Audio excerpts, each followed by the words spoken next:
$20 billion. That is the number Washington just watched evaporate. Overnight, when Canada rejected a $20 billion submarine deal that U.S. defense planners assumed was already locked in. And this was not a budget dispute. This was not a technical delay. This was a strategic rejection, and it landed like a seismic shock inside the Pentagon. Here is the uncomfortable truth. This was not Canada walking away from America. This was America pushing Canada away. Years of Trump's aggressive tariffs, reckless trade threats, and transactional diplomacy have now backfired hard. What was framed in Washington as economic pressure has mutated into economic self-sabotage. Supply chains are fraying, trust is collapsing, and now even defense cooperation, once untouchable, is on the chopping block. So ask yourself this: how does the world's largest military exporter lose a $20 billion defense deal with its closest ally? Why would Canada deliberately turn its back on U.S. defense hardware at the exact moment global security risks are rising? Because this was never just about submarines. This was about betrayal, leverage, and an economic war that America started, then lost control of. And the most dangerous question of all: what else is about to fall apart next? To understand why Canada's rejection of this $20 billion submarine deal matters, you have to strip away the politics and look at the economic architecture underneath North American power. This is not a defense story. This is a supply chain story. And supply chains are where America is now dangerously exposed. The U.S. defense industry does not operate in isolation. It is built on just-in-time logistics, cross-border component sourcing, and cost optimization across allied economies. Nearly 70% of advanced U.S. weapon systems rely on foreign-sourced components at some stage of production. Canada is not a peripheral supplier. It is a core node. Canadian firms provide critical inputs across aerospace alloys, precision machining, naval electronics, and specialized steel. In naval construction alone, Canadian firms are embedded in propulsion systems, sonar components, and maintenance infrastructure. When Ottawa says no, it is not rejecting a finished product, it is withdrawing industrial cooperation. Now, layer in tariffs. Trump-era tariffs and their threatened expansion have raised input costs across North American defense manufacturing by 8 to 15%, according to industry estimates. That is catastrophic in a sector where margins are thin, timelines are rigid, and delays cascade exponentially.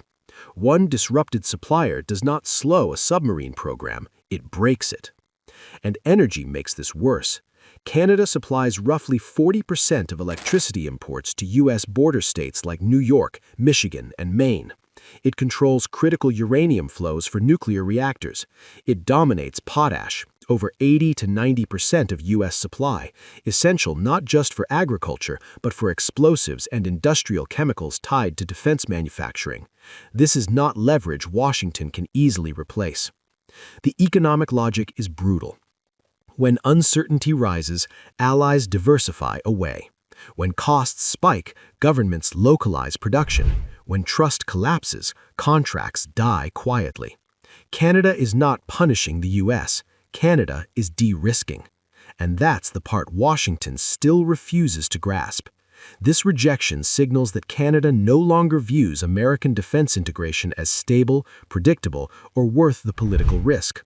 In modern industrial warfare, that judgment is devastating, because once a supply chain reroutes, it almost never comes back. This is where Trump's strategy truly collapses under its own weight, because the damage doesn't land in Ottawa, it lands inside the United States. Start with the obvious victims: American industry and American workers. U.S. naval procurement is concentrated across states like Connecticut, Virginia, Mississippi, Maine, and Wisconsin. States that depend on predictable export orders to keep shipyards, subcontractors, and skilled labor pipelines alive. A $20 billion submarine deal is not a headline number. It translates to tens of thousands of jobs, multi-year production schedules, and stable demand for steel, electronics, and propulsion systems.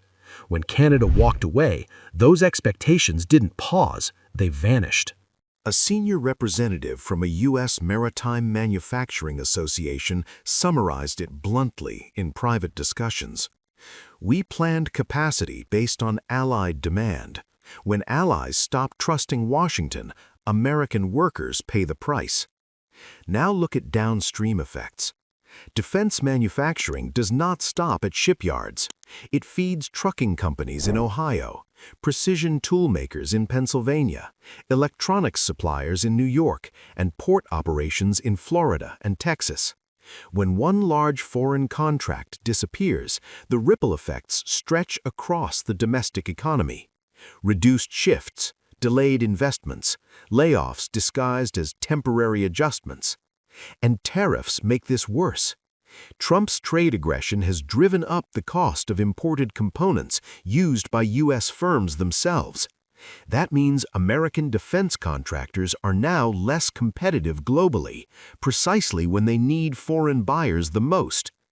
Canadian procurement officials have made it clear, off the record, that pricing volatility and retaliatory trade risk made long-term U.S. contracts politically toxic.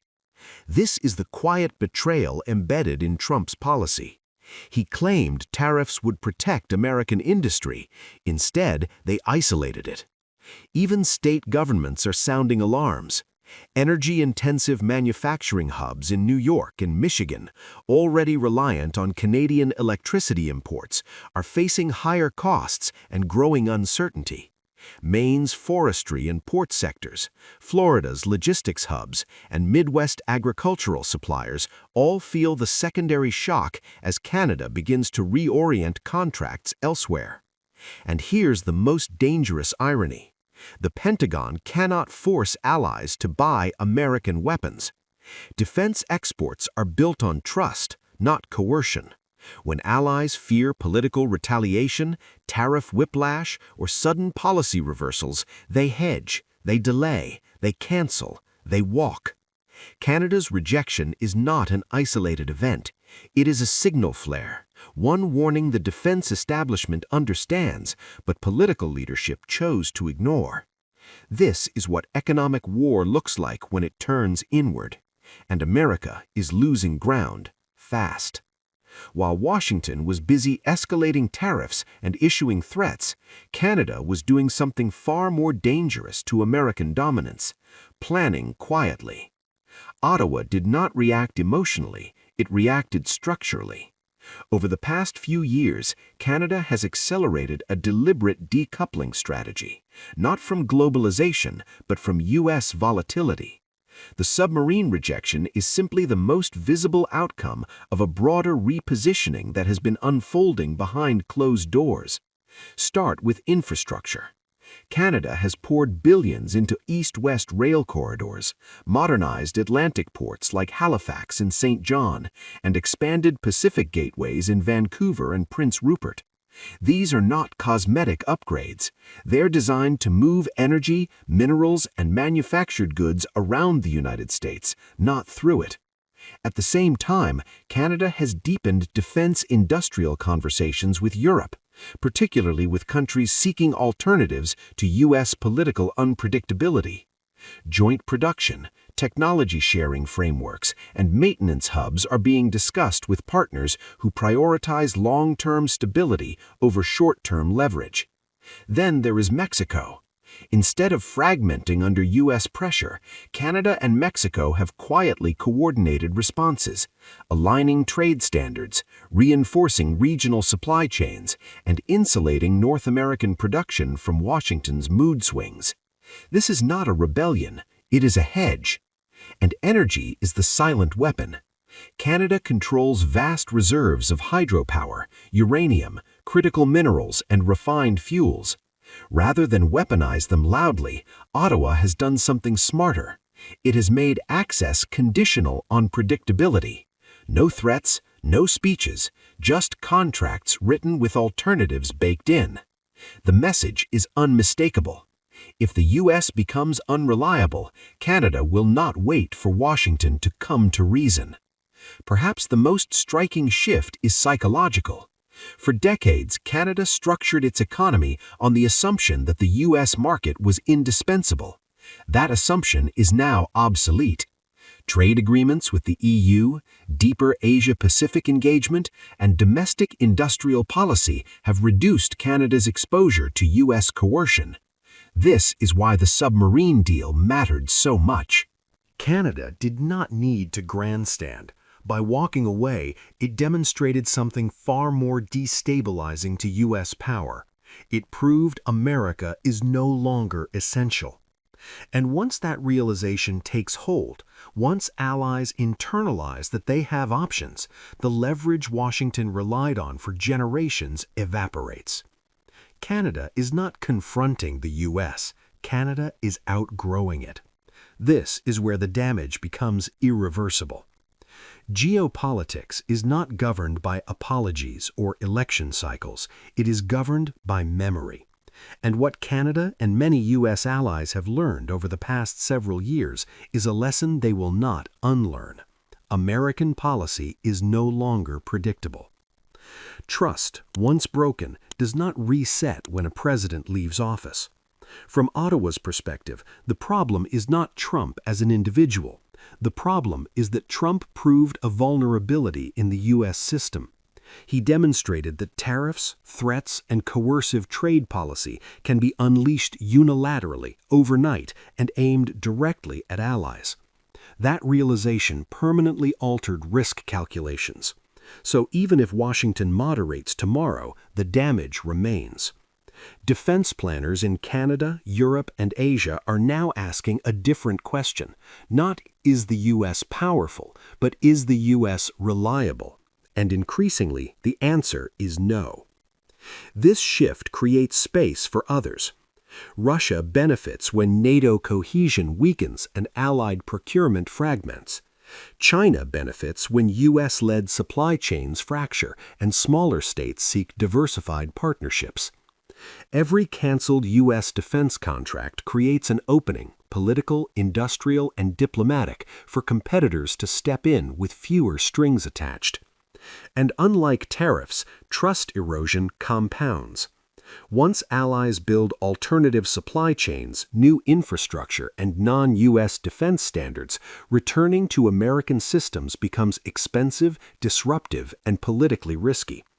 The sunk costs lock in a new reality.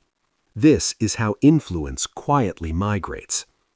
The most dangerous outcome for Washington is not confrontation, it is irrelevance. A United States that allies hedge against is a United States whose power must be asserted more loudly, more frequently, and at greater cost. That is not strength, that is desperation. Canada understands this. Europe understands this. Even U.S. defense professionals understand this.